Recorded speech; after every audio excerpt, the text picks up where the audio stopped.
مفتی شمائل ندوی صاحب، اللہ تعالیٰ آپ کو جزائے خیر دے. آپ نے ایک بہت اچھا کام کیا ہے اور صحیح ٹریک پہ چل رہے ہیں ماشاءاللہ.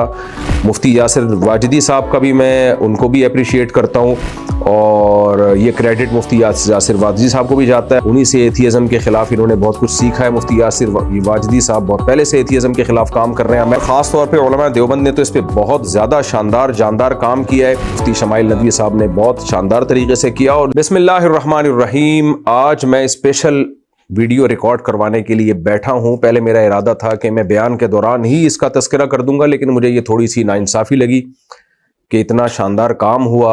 اور مفتی شمائل ندوی صاحب، اللہ تعالیٰ ان کی عمر میں برکت دے، انہوں نے ایک ملحد کو اس طرح مدلل انداز میں اور آج کے تقاضوں کے مطابق جو ان کا انداز تھا بات کرنے کا، اس اسٹائل میں، اس انداز میں ان کو جواب دیا جاوید اختر صاحب کو. تو مجھے لگا کہ ایسے بیان کے بیچ میں اپریشیٹ کرنا یہ نامناسب عمل ہوگا. ایک اتنی شاندار کامیابی پر الگ سے مجھے اس پہ مبارکباد کا پیغام ریکارڈ کروانا چاہیے. تو یہ کلپ میں ریکارڈ کروا رہا ہوں. مفتی شمائل ندوی صاحب، اللہ تعالیٰ آپ کو جزائے خیر دے. آپ نے ایک بہت اچھا کام کیا ہے اور صحیح ٹریک پہ چل رہے ہیں ماشاءاللہ. مفتی یاسر واجدی صاحب کا بھی میں ان کو بھی اپریشیٹ کرتا ہوں اور یہ کریڈٹ مفتی یاسر واجدی صاحب کو بھی جاتا ہے. انہی سے ایتھیزم کے خلاف انہوں نے بہت کچھ سیکھا ہے. مفتی یاسر واجدی صاحب بہت پہلے سے ایتھیزم کے خلاف کام کر رہے ہیں. امریکہ میں ان کے ادارے میں دیکھ کے بھی آیا ہوں، ان کا وزٹ بھی کیا تھا، میں نے اس کا ولاگ بھی بنایا تھا. میرے شیخ حضرت مفتی عبدالرحیم صاحب کا بھی اس بارے میں ایک بیان آیا ہے. انہوں نے ایک بڑی زبردست بات کی ہے کہ اس طرز پہ کام کرنے کی ضرورت ہے، اس طرز پہ کام کرنے کی ضرورت ہے. دیکھیں، یہ سارے دلائل ایتھیزم کے خلاف صدیوں سے ہماری کتابوں میں آلریڈی موجود ہیں. بات یہ ہوتی ہے کہ آپ نے اس کو پیش کیسے کرنا ہے. اس زمانے میں پیکنگ جو ہے نا، پیکنگ، اس پہ آپ کو پتا ہے بہت خرچہ ہے. میں جب شہد کا بزنس کیا کرتا تھا تو مجھے یاد ہے بعض دفعہ میں شاپر میں ڈال کے شہد پکڑا دیتا تھا تو لوگ کہتے تھے یار اس کو کسی بوتل میں ڈالو. تو اس وقت مجھے اندازہ ہوا کہ پیکنگ جو ہے نا، میں نے اکثر ایک بیان میں ایک واقعہ بھی سنایا ہے کہ ایک جگہ مجھے جانا ہوا زیتون کا تیل خریدنے کے لیے.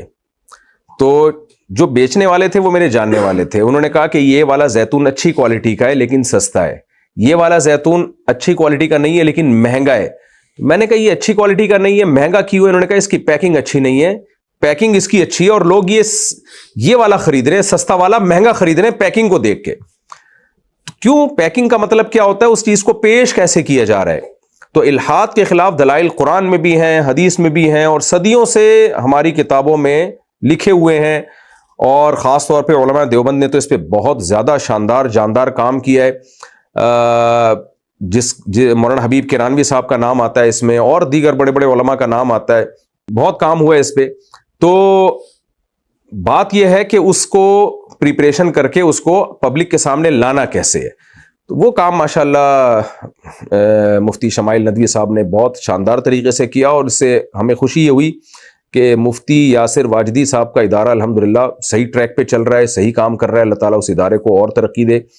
ہمارے حضرت مفتی رشید احمد صاحب رحمہ اللہ تعالیٰ فرمایا کرتے تھے کہ دین کا کوئی بھی کام کر رہا ہو تو یوں سمجھیں کہ وہ آپ کا کام کر رہا ہے، کیونکہ علماء کا کام ہے دین کی خدمت، بلکہ ہر مسلمان کی ذمہ داری ہے دین کو دنیا میں پھیلانا.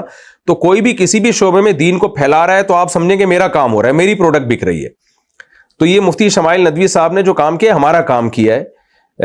جاوید اختر تک ہماری نہ پہنچ تھی اور پھر اس اسٹائل میں جو انداز انہوں نے اختیار کیا، یہ انداز ماشاءاللہ بہت جاندار شاندار تھا. تو ہمیں سب کو خوشی ہے اس پہ. البتہ ایک چیز چھوٹی سی جو بہت ہی معمولی سی ہے، لیکن یہ میں سمجھتا ہوں کہ ایک خیانت ہوگی اگر میں اس کو نہ پیش کروں، کیونکہ انگلش کے الفاظ اس میں بہت زیادہ استعمال ہوئے ہیں. تو میرے جو بہت سے دوست ہیں انہوں نے مجھے کمنٹس بھی بھیجے، انہوں نے مجھے واٹس ایپ پہ میسج بھی بھیجے کہ بہت سے اردو اسپیکنگ کے سمجھ میں کچھ چیزیں آئی نہیں ہیں. تو آئندہ کے لیے مفتی شمائل ندوی صاحب سے میں ایک ریکویسٹ کروں گا کہ جو ٹرمز انگلش میں یوز ہوتی ہیں ان کو آسان الفاظ میں اردو میں بھی آپ ٹرانسلیٹ کر دیا کریں، تاکہ اردو اسپیکنگ کا ایک بہت بڑا طبقہ، اور اردو بہت بڑی زبان ہے. اصل میں گورے نے سازش یہ کی ہے ہمارے خلاف کہ اردو کو دو حصوں میں ڈیوائیڈ کر دیا، ہندی اور اردو. حالانکہ وہ اردو ہندی ہے، ہندی اردو ہی ہے. یعنی بیکار قسم کی بات ہے کہ اردو ہندی الگ الگ زبان ہے. رسم الخط کو چینج کر دیا گورے نے. ورنہ آپ اس زبان کو ہندی کہہ لیں یا اردو کہہ لیں، یہ انڈیا میں سمجھی جاتی ہے, پاکستان میں سمجھی جاتی ہے, بنگلہ دیش کے بہت بڑے حصے میں سمجھی جاتی ہے. میں بنگلہ دیش گیا ہوں تو میرے بیان میں بہت کراؤڈ تھا, وہ سب اردو سمجھ رہے تھے, بہت کراؤڈ تھا. ابھی علماء اور بھی گئے ہیں تو اتنا کراؤڈ تھا, وہ سارے اردو سمجھ رہے تھے. تو میں حیران ہو رہا تھا, وہ بنگلہ دیش کے لوگ تو بڑے مزے سے اردو بول رہے ہیں اور سن بھی رہے ہیں, سمجھ بھی رہے ہیں. تو بنگلہ دیش کی آبادی کروڑوں میں ہے, پاکستان کی آبادی, ہندوستان کی آبادی, اور پھر پوری دنیا میں اردو پھیلی ہوئی زبان بہت ہے. آپ جہاں بھی ٹریولنگ آپ کی ہو, آپ کو اردو اسپیکنگ کا ایک بہت بڑا مجمع نظر آئے گا. آپ امریکہ جائیں, کینیڈا جائیں, یو کے جائیں, یورپ جائیں, بھرے ہوئے ہیں اردو اسپیکنگ لوگ, جو اردو سمجھنے والے لوگ ہیں. اتنی بڑی زبان ہے, آپ اس کو ہندی کہہ لیں, بے شک ہمیں اصرار نہیں ہے کہ آپ نے اردو ہی کہنا ہے, آپ ہندی کو اردو کہہ لیں, اردو کو ہندی کہہ لیں, تو یہ بہت بڑی زبان ہے. تو مفتی شمائل صاحب سے میں گزارش کروں گا کہ آئندہ کے لیے جب آپ کی ڈیبیٹ ہو تو اس میں تھوڑی سی, جاوید اختر صاحب نے اس ڈیبیٹ کے دوران کہا بھی ہے کہ آپ اس کا کو ٹرانسلیٹ کریں اردو میں یا آسان الفاظ میں. اچھا, بعض لوگوں نے اس پہ میمز بھی بنائی ہیں, تو میں سمجھتا ہوں یہ میمز بنانا ٹھیک نہیں ہے, کسی کا مذاق نہیں ہمیں اڑانا چاہیے. دلائل کی بات, دلائل کی دنیا میں دلائل کے انداز سے یہ اچھی لگتی ہے. یعنی جاوید اختر صاحب کا بعض لوگوں نے اس پہ مذاق اڑایا, مذاق اڑانا یہ تھوڑی غیر اخلاقی حرکت ہے.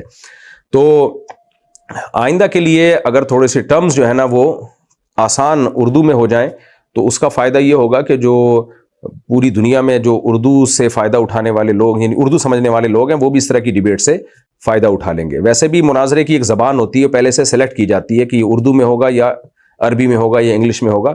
ہاں, کچھ ٹرمز ایسی ہیں جو ظاہر انگلش میں ہی ہیں, تو وہ پھر انگلش میں ہوں, پھر اس کو آسان میں اس کو ٹرانسلیٹ کر دیا جائے.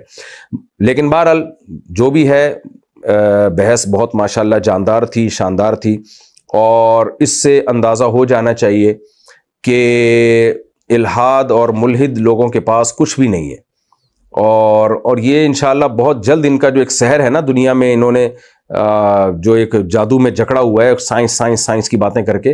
قیصر احمد راجہ صاحب بھی بہت اچھا کام کر رہے ہیں پاکستان میں, وہ بھی بہت جاندار شاندار انداز میں کام کرتے ہیں یہاں پہ. میں ان کو بھی اپریشیٹ کروں گا, آپ ان کی بھی ویڈیوز دیکھا کریں. یعنی عام لوگوں سے میں کہہ رہا ہوں کہ ان کی بھی ویڈیوز دیکھا کریں, کیونکہ ہماری یونیورسٹیوں میں, ہمارے اداروں میں ملحد پروفیسر پیدا ہو ررہے ہیں, مذہب بیزار لوگ ہیں, آئے دن کلپ آتے رہتے ہیں لوگوں کے اوٹ پٹانگ باتیں, اور یہ سب لبادہ اڑتے ہیں سائنس کا. سائنس کی وہ جو ہے نا وہ بنیاد بنا کے جیسے اپنے آپ کو پڑھا لکھا ثابت کرنے کی کوشش کرتے ہیں. حالانکہ خدا کے وجود کے لیے کوئی راکٹ سائنس کی ضرورت نہیں ہے, 2 اور 2 4 کی طرح بہت آسانی سے خدا کا وجود سمجھ میں آ جاتا ہے. لیکن قرآن نے کہا ہے فَإِنَّهَا لَا تَعْمَى الْأَبْصَارُ وَلَكِنْ تَعْمَى الْقُلُوبُ الَّتِي میں چھپے ہوئے. تو اللہ تعالیٰ سے میں دعا کرتا ہوں کہ اس بحث مباحثے کی میں جو مفتی شمائل ندوی صاحب کو فتح ہوئی ہے, اللہ تعالیٰ اس کی برکتیں پوری امت کو نصیب فرمائے. اور ہمارے ہاں جو ایک چیخ و پکار کا ایک معمول ہے مناظروں میں, ہا ہو ڈن ٹھش پش, اس طرح کا جو چل رہا ہوتا ہے, یہ چیز بھی سیکھنے کی ہے کہ اس طرح تمیز سے بھی بحث مباحثہ ہو سکتا ہے. جزاکم اللہ تعالی احسن الجزا.